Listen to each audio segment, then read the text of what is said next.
Hey guys, what is up? Tasman Hart here. Welcome back to my movie review. And today, here's my review for Toy Story 5. So, Toy Story 5 is the newest installment of the Toy Story franchise, and this movie is directed by Andrew Stanton.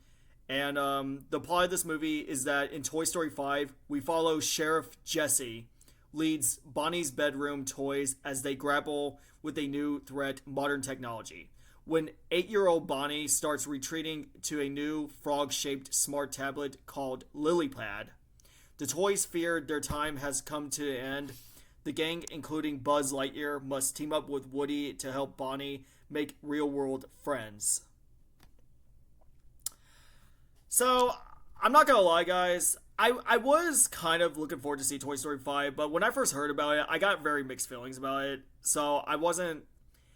But when I saw the first looks of it and I saw the trailers, I will say it does look good, and the trailers for the most part have the movie does for the most part have been really good, and the movie does look good.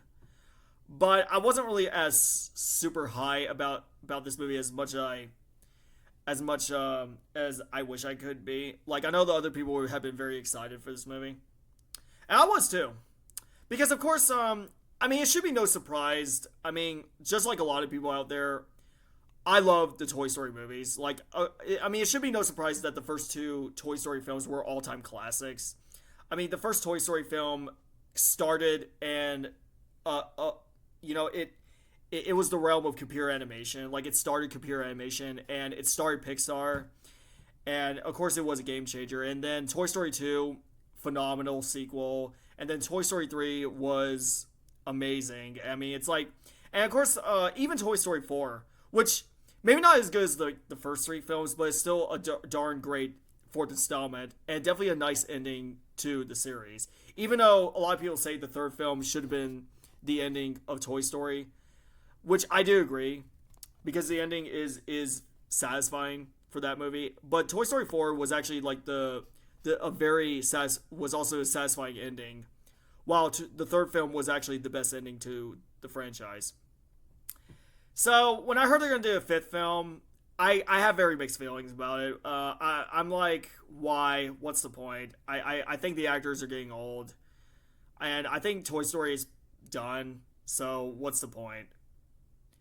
But I have hopes for this movie, and I went to go see this movie at the movie theater.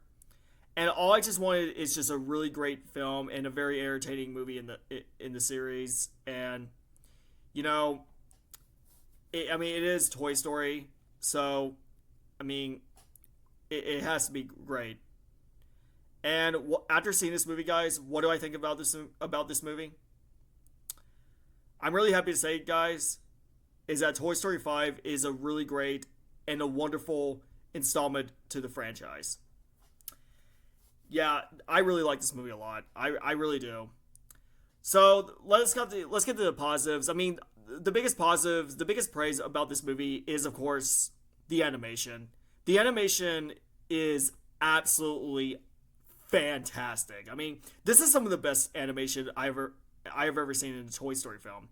I mean, like, you know, like the first film did have good animation at the time, like for early technology, and then the second film got even better, and then the third film got even better, and even the fourth film got even better, and now this is no exception. This got even a lot better than what it is before. I mean, it still looks good to this day, and while it may not be like, it's not to say that this movie is better than the previous films. It's not. I mean, like, the previous films were better films, but when it comes to the animation in Toy Story 5, this is some of the best animation they ever done. I mean, how the animators work on this animation to use like computer technology, and how you see how the characters move and interact, and even the way they're designed and how they show backgrounds and worlds, and I mean, it looks stunning to see, and I cannot ever get out of my seat to watch this movie when I saw it in the movie theater, because it still looks good to this day. And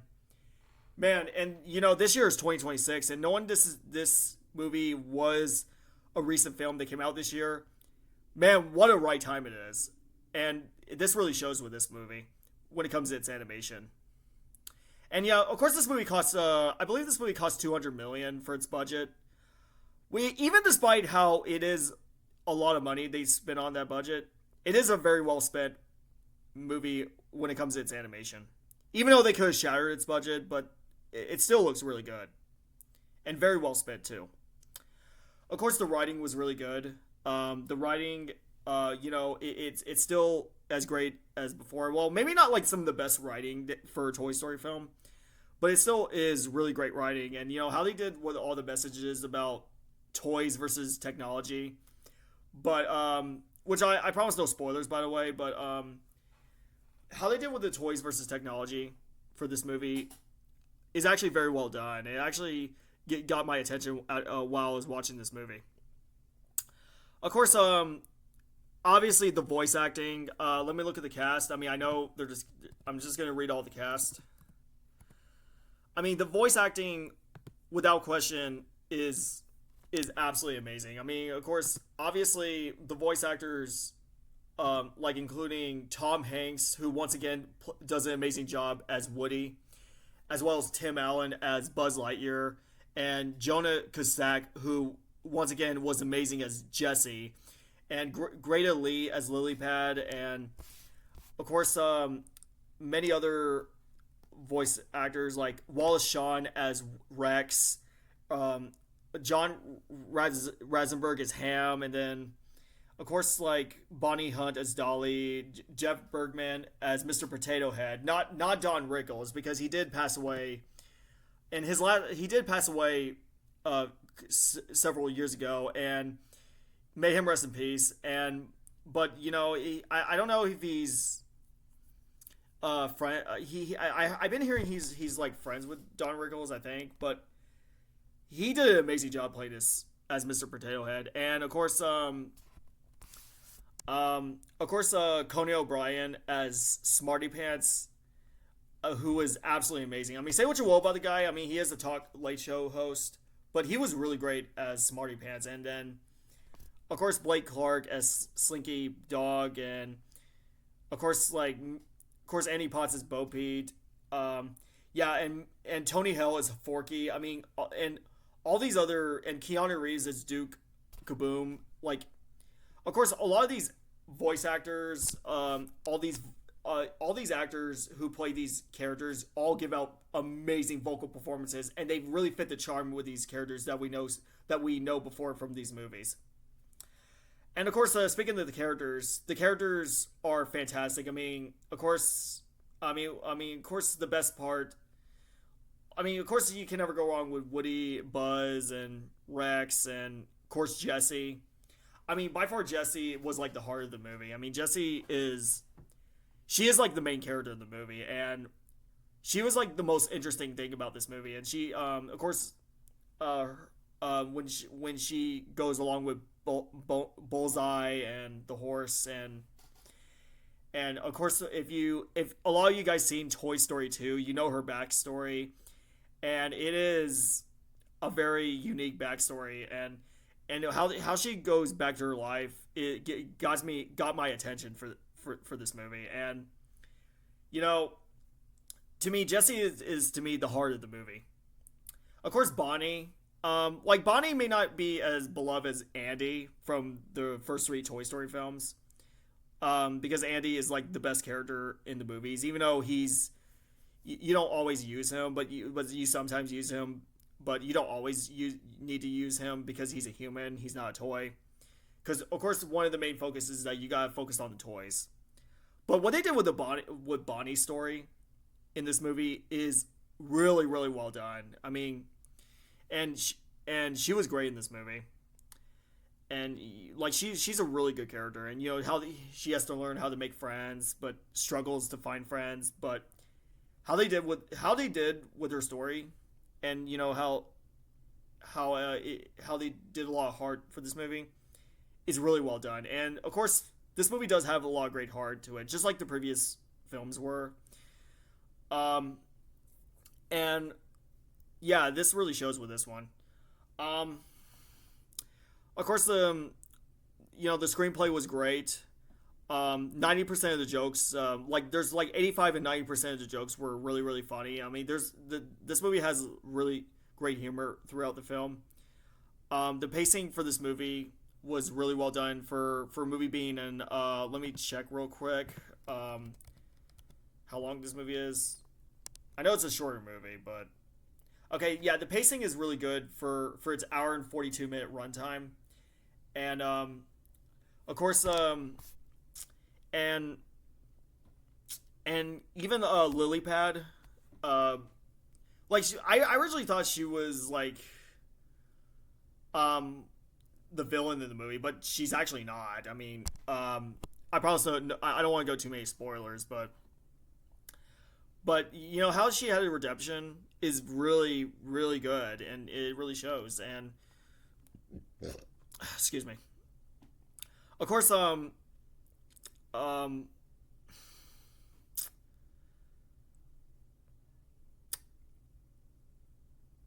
sorry, I was just trying to think. I'm trying to think what else do I love about this film. Of course, I do love how it does, you know, show like of course, it really does show like a really great climax of the film, and it really, and even the Buzz. Oh yeah, the Buzz armies. Okay, I was gonna get the Buzz Lightyear armies were pretty fun to watch. I'm not gonna lie. I mean, they may not be the strongest parts of the movie.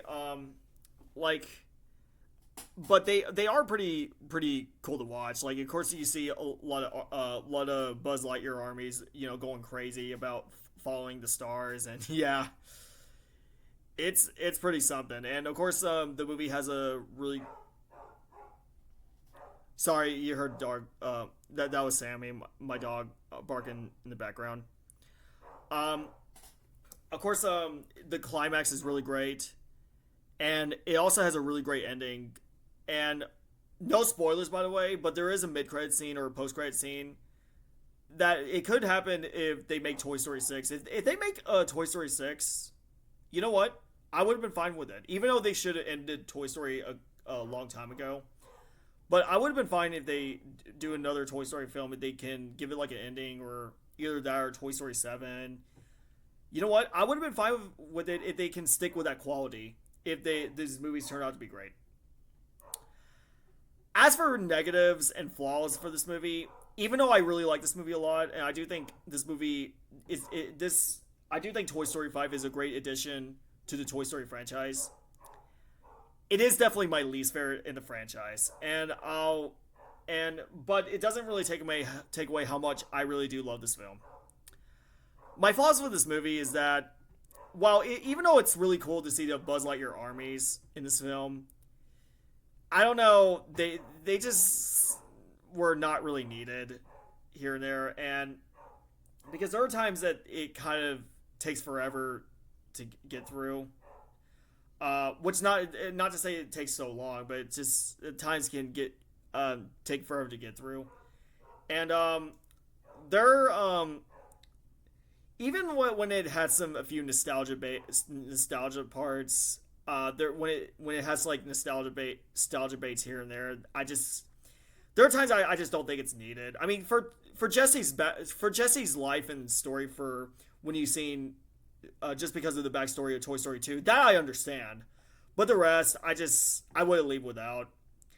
And even though there are 9% of the jokes that were funny, there are times not all the jokes land. Like there are 10% of the jokes that didn't really make me laugh all that much. Like I understand the humor is supposed to entertain the kids and families, which is fine. It's nothing wrong with that, but I just wish they could have done better with a few of the jokes here and there. And yeah, it may, like I said, it wasn't like the best story in the Toy Story movies, but it's still, I'm still happy with what I got, and that's all the negatives. All I can say is, guys, okay, overall, was it really needed? No. Do I think it should have ended with either 3 or 4? Yes. But am I happy that Toy Story 5 is a great and wonderful installment of the franchise? Yes, absolutely. So yeah, overall, Toy Story 5 is a great addition and a wonderful installment to the franchise that I think a lot of fans of the franchise and kids and families will definitely appreciate this movie a lot more. And this movie is doing really really well at the box office. This movie came out last month in June, so if you guys are interested, go see this movie. I mean, it's definitely worth seeing on the big screen, or wait until Disney Plus if you can, or buy it on Blu-ray when it comes out in the fall season. So yeah, overall, good job Pixar, and good job Andrew Staten for directing this movie. Of course, this is a guy this is the same director that did Finding Nemo and Wall-E, and of course Finding Dory. And let me tell you, he did a really good job doing this movie. So yeah, good job Andrew. So yeah, my overall rating, I'm gonna be I'm giving it this rating right here. My overall rating for Toy Story 5, I'm gonna give it a 9 out of 10 and an A. A minus. A 9 out of 10 and an A minus. A very strong 9 out of 10, but it might go up for a 9.5 out of 10 or an A if it gets better on rewatch. But this is my first viewing for this movie, so I'm gonna give it a 9 out of 10 and an A minus. With that said, guys, see this movie. If you're a fan of the Toy Story franchise like I am, if you're a fan of Pixar like I am, go see this movie. And definitely check it out. And if you're a fan, you won't be disappointed. So yeah, I'm really happy this movie turned out to be really good as I hoped. All right, so that's my review for Toy Story 5. Sorry this review is very late. I was wanting to do it this evening, but I know it's getting really dark, and sorry for the background noise, including my dog barking. But I just wanted to get this out of the way and give you my thoughts on this movie. So that's all I got for this review. That's my review for Toy Story 5. Let me know what your thoughts on my review. And if you guys enjoy this, let me know. And I hope you guys really have a good night. Have a good day. Have a good weekend. And I'll see you guys later. And see you guys next week. So yeah, I'll see you guys later.